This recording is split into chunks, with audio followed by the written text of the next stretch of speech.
Good day to all of you. So in this video, I will be demonstrating how to prove the basic identities of Boolean algebra.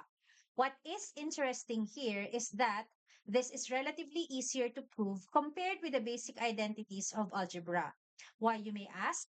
It is because the domain to be used in proving Boolean algebra basic identities is just composed of two numbers, 0 and 1, compared with the algebra that we know that the domain can be real numbers or worst case complex numbers. And how many numbers are that? As we go back to Boolean algebra, since the domain values are just 0 and 1, the range will also be 0 and 1 values only. So that is why it is a lot easier to prove by substitution. Before we proceed with the proving, let's have familiarization of the basic identities of Boolean algebra as shown in this video. So let's proceed. So as we can see here, so we have basic postulates and then other identities. So as you can see here in the left column, these are all AND operations and these are all OR operations. So for the basic postulates, so let's discuss first or demonstrate or discuss about the commutative laws. So commutative laws just means that the result or output of the function does not change even if the order of the variables are changed. So for this one, A and B is equal to B and A. So as a reminder, so this is not a multiplication operation, but it is an AND operation. So it's not read as A times B, but rather A and B. So again, A and B is equal to B and A. This is for the AND operation. And then for the OR operation is we have A or B is equal to B or A. So for Boolean algebra, we'll not be reading this, though this is very similar with the plus sign or the addition operation. It is not read as A plus B is equal to B plus A, but rather again, A or B is equal to B or A. So that is commutative laws. Okay, next is we have the distributive law for the AND operation and the OR operation.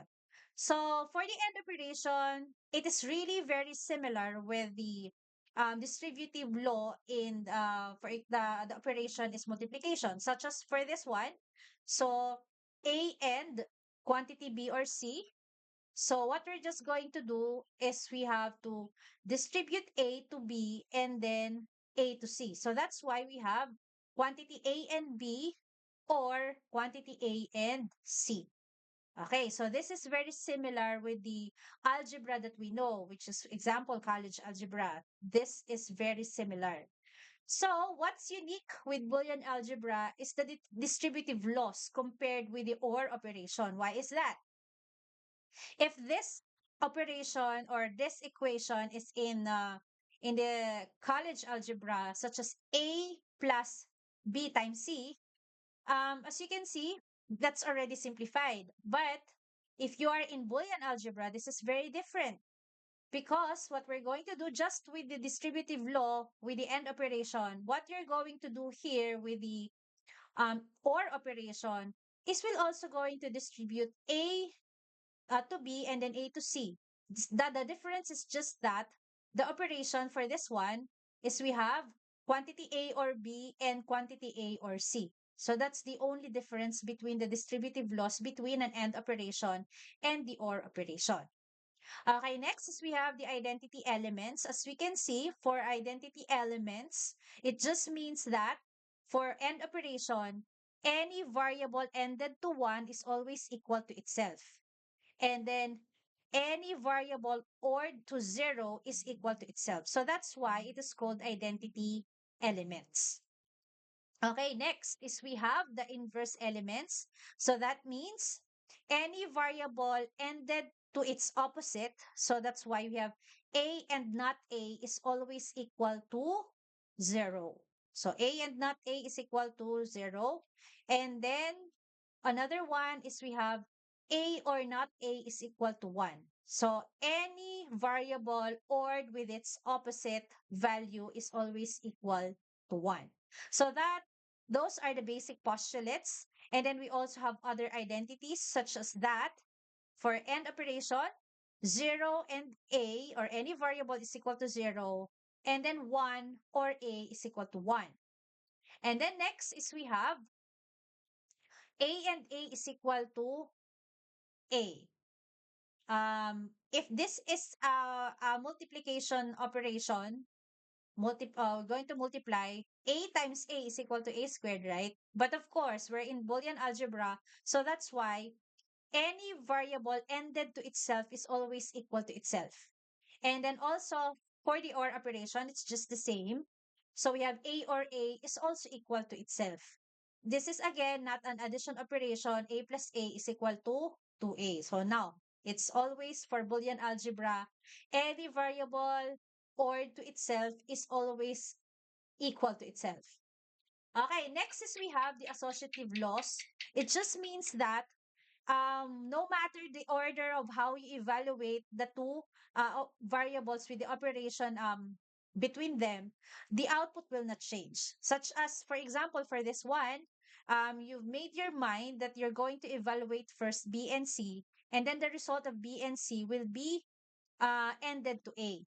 It's just the same with we have A and B first, and then the result of A and B will be ended to C. The condition here is that the operation between the variables should be the same.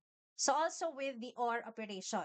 So again, if you evaluated first B or C, then this result will be OR to A. It's just the same with you're going to evaluate first A or B, and then it will be OR to C. And then next, we have the De Morgan's theorem. So for the De Morgan's theorem, we have A and B and the not sign for the whole operation, including the variable in the whole operation, is equal to not A or not B. And then for A or B with the not sign is equal to not A and not B. So let's proceed with proving these identities. So let's tackle with the basic postulates. So we have, okay, please allow me to write. So we have A and B is equal to B, or B and A rather. So what are we going to do here is our proving this basic postulates and other identities is by means of substitution. Okay, so let us assign values for A and B. So as I've said, it's really very easy to prove Boolean algebra because the domain is just composed of 0 and 1. So for example, so let A is equal to 0, and then let B is equal to 1, for example.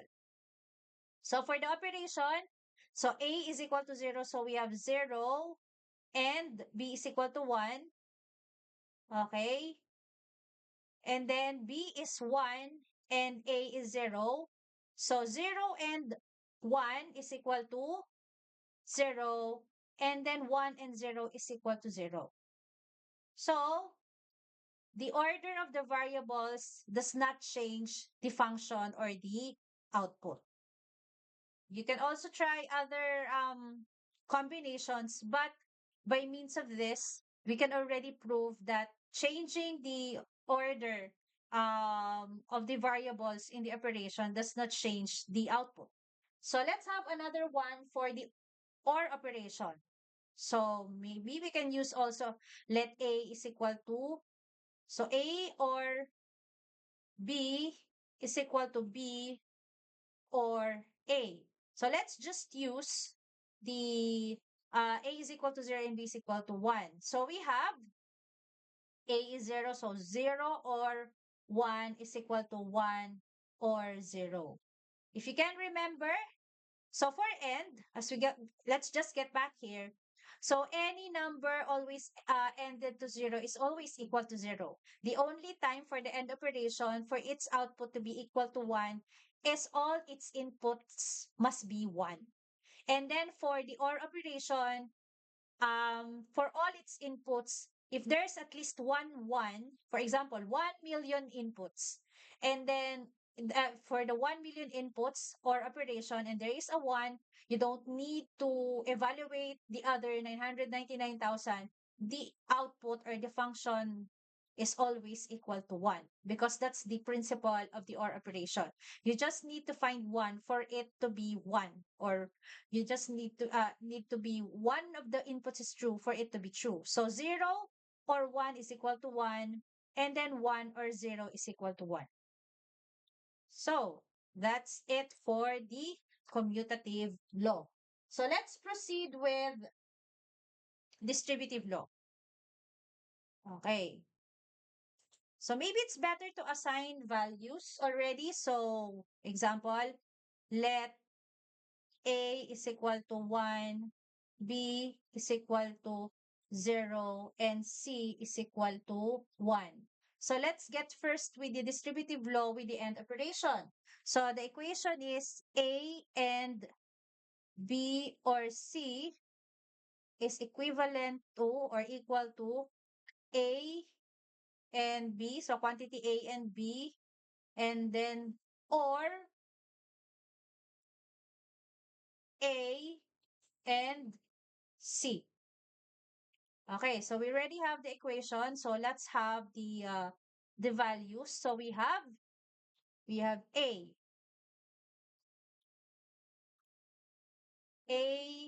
B, and C. So we have 1 and 0 or 1. Okay, is equal to A and B. So 1 and 0 or 1 and 1. Okay. So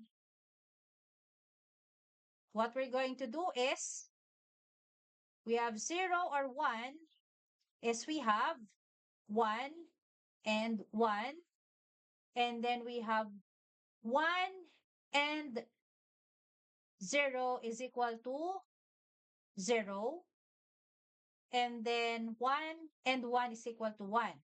So 1 and 1 is equal to 1, and 0 or 1 is equal to 1. So they're just the same.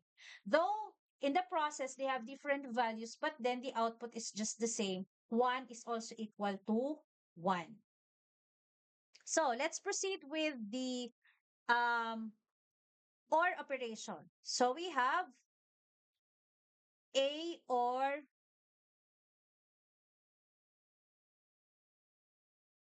okay, we have A or B and C is equal to quantity A or B, and then rather OR operation here. Oh no, it's not OR operation, so pardon me for that.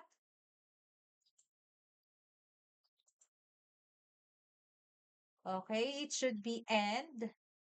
Okay, so we have AND quantity. Then you have quantity A or C. Okay. So again, let's use the values that we have assigned for A, B, and C. So A is 1, then or, then B and C 0 and 1 is equal to A or B. A. Okay. No, that's not it. Okay, so we have 1 or 0, and we have 1 or 1. Okay, so let's evaluate. So we have 0 and 1 is equal to 0, then or 1, and then 1 or 0 is equal to 1, and then and 1 or 1 is always equal to 1. And then 1 or 0 is equal to 1, and then 1 and 1 is equal to 1. So, again, there is no difference. It's just the same. So, that's it for the distributive laws for the Boolean algebra for the and or operations. Okay, next is we have the identity elements. So again, let's assign a value. So we're just going to use, so let A is equal to, okay, 0. So we have the first identity, 1 and A is equal to A. So 1 and 0 is equal to, so 1 and 0 is equal to 0. So this proves that any variable ended to 1 is equal to itself. Since A, our value for A is 0, it will also have 0. Or maybe another example, another one. Let's use A is equal to 1. So 1 and 1 is equal to 1. So it's just the same also. If your A is equal to 1, it will always equal to itself. Okay, that's for the AND operation. How about for the OR operation? We have 0 or A is equal to itself. So for A is equal to 0, 0 or 0 is equal to 0. Okay, actually these are all correct. And then what if A is equal to 1? 0 or 1 is equal to 1 also. So that's the identity elements for the basic postulates of Boolean algebra. So next is we have the inverse. Okay, for the inverse, so we have, so again, let's assign a value. So let A is equal to 0 again. And then our variable, our equation is A and not A is equal to 0. Okay. A and A is equal to 0. So A is 0, then not A. So what's the opposite of 0? It's always be 1.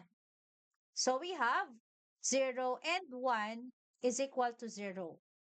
And if you want to have the value of A to be 1, okay, so we have 1 and the opposite of 1 is 0. So it's will still be 0. And then for our OR operation, so for our OR operation is we have A or not A is equal to 1. Okay. So we have, let's assume the value of A is 0, 0, or again, the opposite of A, which is not A, is 1. 0 or 1 is equal to 1. So they have the same result. And if we made A 1, so 1 or what's the opposite of 1, 0, is also equal to 1. So that is the inverse elements of the basic postulates of Boolean algebra. So any variable for end uh, ended with its opposite is always equal to 0, and any variable or to its opposite is always equal to 1. Okay, next is we have another identities. So we have, so again, let's assume let A is equal again to 0 because our equation is 0 and A is equal to 0.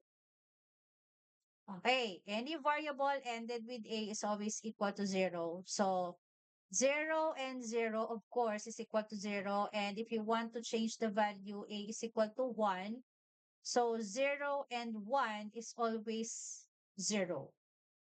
Because the condition again for it to be, for the output to be 1 is that all of the inputs must be 1 for the end operation. And then for the OR operation is the equation is we have 1 or A is equal to 1. Any variable OR to 1 is always equal to 1. So let's assume again the value of A is 0. 1 or 0 is equal to 1, which is correct. And then A is equal to 1. 1 or 1 is also equal to 1. Okay. So that's it for this other identities. Okay, another one. Okay, so again, let A is equal to 0 and then let A is equal to 1. So our equation here is any variable n to itself is always equal to itself. Okay, A and A is equal to A. So we have A, we have 0 and 0 is equal to 0, and then 1 and 1 is equal to 1. And then for the OR operation, it's just the same. A or A is also equal to A. So that's why if the value of A is 0, 0 or 0 is equal to 0, and then 1 or 1 is equal to 1. Okay, that is this for the um, other identity. Okay, next is with the associative law. So, okay, we have three variables. So, let A is equal to 1, B is equal to 1, and then C is equal to 0 for a change. So, the first equation is that we have A and quantity B and C is just equal to A quantity A and B and C. So let's see about that. So let A is equal to 1, 1, and B is equal to 1, and then C is equal to 0. And then another one, we have the quantity A and B, 1 and 1, and then C is equal to 0. Okay, next is, since this, of course, we have to, as I not mentioned earlier, if we have the parentheses, we have to evaluate them first.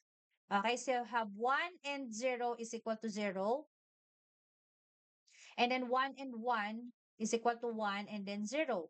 So 1 and 0 is equal to 0, and then 1 and 0 is equal to 0. So this proves that even if you evaluate B and C or A and B or A and C, it will not change the result. It will always be, for this example, it equals to 0 for the values of A is equal to 1, B is equal to 1, and then C is equal to 0. So let's also use this assigned values for the um, associative laws for the OR operation. So let's just change the operation. We have A or B or C is equal to quantity A or B, and then or C. Okay. So we have A is equal to 1. Okay, okay. Wait. Okay. Oh,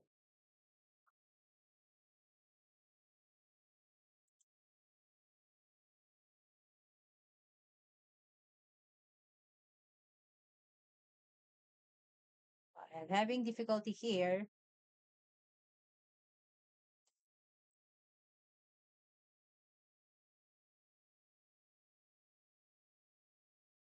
Okay. Okay. So let's continue. Sorry for the technical error on my part with the pen. Okay, so next is we have 1 or, so B is 1, then or 0 is equal to A or B. So A or B is 1 or 1, and then or 0. Okay, let's evaluate first with the parentheses. 1 or 0 is equal to 1, and then 1 or 1 is equal to 1, and then or 0. So 1 or 1 is equal to 1, and 1 or 0 still equal to 1, because that's the OR operation. We have to, we just need only 1 for it, for the output to be 1 also. So that proves the associative laws that no matter which of the variables you're going to evaluate first with their operation, the condition is that they must have same operation. If this is and, it should be and then if it's all, it should be all or. So that's it for associative laws. Okay, next is we have the De Morgan's law. Okay, so we need two variables. So let A is equal to 1 and then B is equal to 0.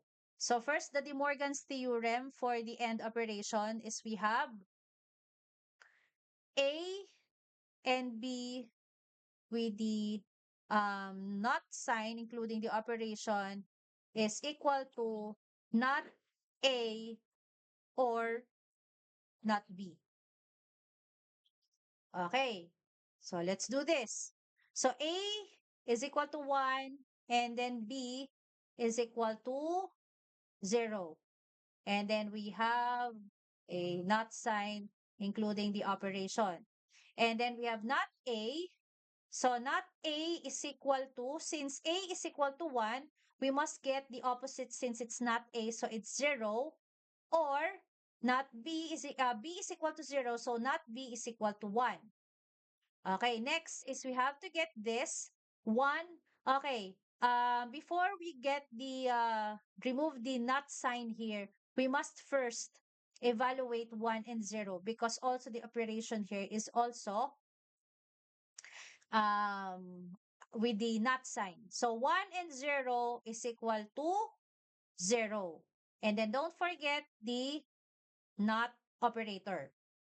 Then 0 or 1 is equal to 1, of course. So 0, we have the not 0. What's the opposite of not 0 is we have 1. So that's why it's also equal to 1. So that's the De Morgan's theorem. So let's illustrate the other one, the OR operation. So A or B with the not operator for the variables and also the um, operation is equal to not A and not B. Okay, let's use also the values for A and B. So A is equal to 1 or then B is equal to 0. So let's have the not sign. And then not A again is 0 because the opposite of 1 is 0. And not B, B is 0, so not B is 1. Okay, next is again, we evaluate 1 or 0 under the not operator. So 1 or 0 is equal to 1. 0 and 1, 1, then don't forget again the not sign. And then 0 and 1 is equal to 0. And then not 1 is equal to 0. So that's why they are the same.